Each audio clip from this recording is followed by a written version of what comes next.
मैं इंस्पेक्टर प्रमोद कुमार तिवारी, भारत तिब्बत सीमा पुलिस बल, छत्तीसगढ़ के नारायणपुर जिले में नक्सल विरोधी अभियान के लिए तैनात हूं। मेरा नक्सलवाद के नाम एक छोटा सा प्यार भरा संदेश है।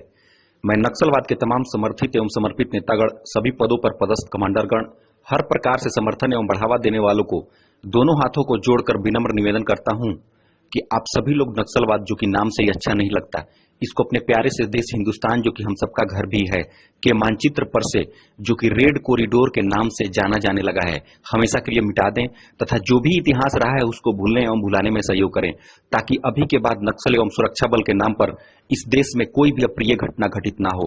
साथ ही अपने ही किसी भाई या बहन के जीने के हक को ना छीने, क्योंकि हम सब एक ही घर हिंदुस्तान के हैं।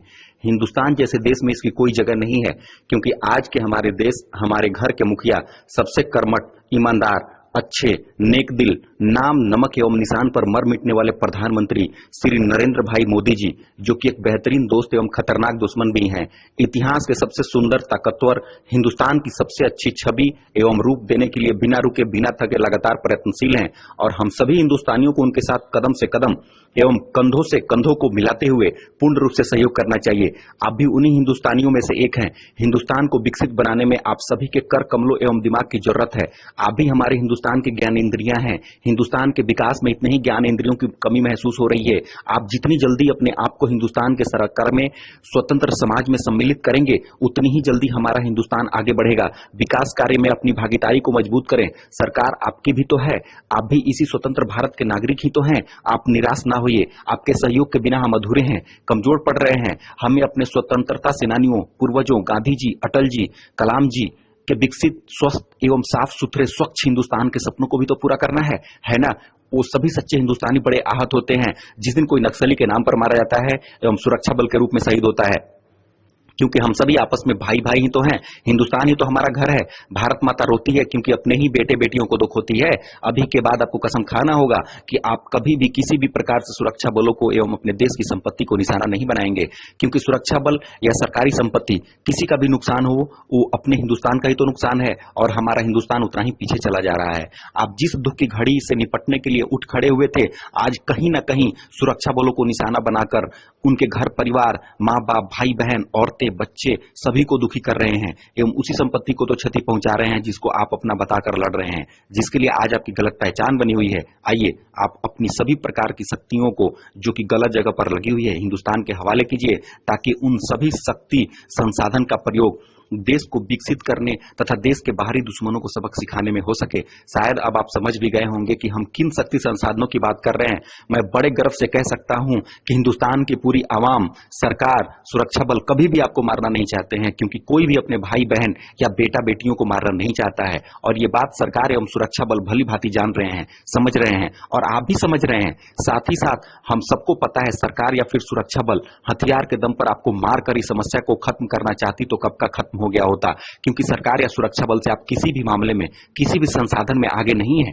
हम जानते हैं, आप भी नहीं चाहते यह खून खराबा, यह अविकसित क्षेत्र, ये अशिक्षित एवं बेरोजगार लोग, लेकिन कुछ चंद लोग अपने निजी स्वार्थ के लिए आपको उकसाते हैं, भड़काते हैं, बरगलाते हैं और पैसा कमाने के लिए आपको संगठित कर रखा है। आपको बताऊं, ये लोग इस संदेश को भी आपसे दूर रखने की कोशिश करेंगे, लेकिन मैं किसी न किसी प्रकार आपकी भाषा गोंडी या हल्वी में टीवी, रेडियो, मीडिया, पत्र एवं अखबार के माध्यम से यह संदेश आप तक पहुंचाने की कोशिश करूंगा। आप उनको पहचानेंगे लेकिन मारेंगे नहीं, उनसे झगड़ा भी नहीं करेंगे, उनको सबक भी नहीं सिखाएंगे, लेकिन आप ही उनको समझाएंगे कि अब आप ऐसा ना कीजिए, इससे नुकसान हम सभी हिंदुस्तानियों का तो है।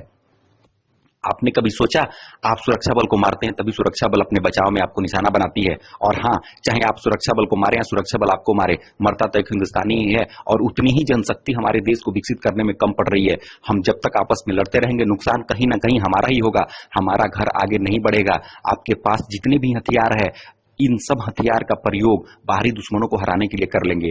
आपके लिए आपका परिवार चिंतित रहता है, तथा जो सुरक्षा बल एवं अन्य कर्मी नक्सल विरोधी अभियान में लगे हैं, उनका परिवार उनके लिए चिंतित रहता है। चलिए हम सब मिलकर आगे बढ़ें और इस चिंता को पूर्ण रूप से खत्म कर दें, ताकि कम से कम इतने ही और परिवार खुशी के 2 पल जी सकेंगे। साथ ही साथ इन सारी शक्तियां इस समस्या के समाधान में ना लगकर इस देश को विकसित करने में लगेंगी। हम सभी सरकार या सुरक्षा बल बड़े आहत होते हैं जब हम देखते हैं कि आप सभी प्राकृतिक आपदाओं को झेलते हुए बिना चप्पल बिना जूता जंगल जंगल घूमते हैं तथा अच्छा खाना नहीं खा सकते, अच्छा वस्त्र नहीं पहन सकते, अपने परिवार से मिलने के लिए तड़पते तो हैं लेकिन मिल नहीं सकते हैं। आपके लिए पत्राचार भी करना मुश्किल होता है। आप परिवार के साथ खुशी के 2 पल नहीं जी सकते हैं। आपको सोचना चाहिए, जितने भी आपके साथी आपको छोड़कर हिंदुस्तान के विकास हेतु मुख्य धारा में शामिल हुए, आज वो बहुत खुश हैं और ये सच्चाई जानते भी हैं।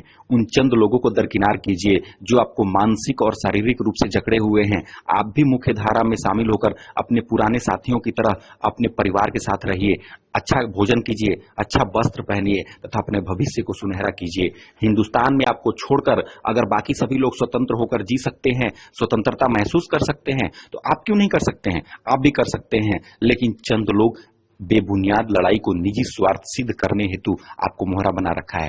ये खुद अच्छा खाते तो हैं लेकिन आपको नहीं खाने देते हैं। ये खुद अच्छा वस्त्र पहनते तो हैं लेकिन आपको नहीं पहनने देते हैं। ये खुद अच्छी जगह रहते तो हैं लेकिन आपको नहीं रहने देते हैं। ये खुद घूमते हैं लेकिन आपको जंगल में कैद कर रखा है। ये खुद अपने परिवार से मिलते तो हैं लेकिन आपको अपने ही परिवार से दूर कर रखा है। आपको सरकार के खिलाफ, सुरक्षा बल के खिलाफ भड़काते हैं। बहुत तकलीफ होगी अगर हम आपस में लड़ते रहे तो, और बहुत सारे हिंदुस्तानियों की कुर्बानी देकर अगर इस समस्या का समाधान हुआ तो बहुत ही ज्यादा दुख हमारे माताओं को, बहनों को, भाइयों को, बूढ़े पिताओं को, बच्चों को, उन धर्मपत्नियों को होगा। क्योंकि ये स्वतंत्रता की लड़ाई नहीं है हिंदुस्तान की, यह कोई पाकिस्तान या चाइना से लड़ाई नहीं है हिंदुस्तान की।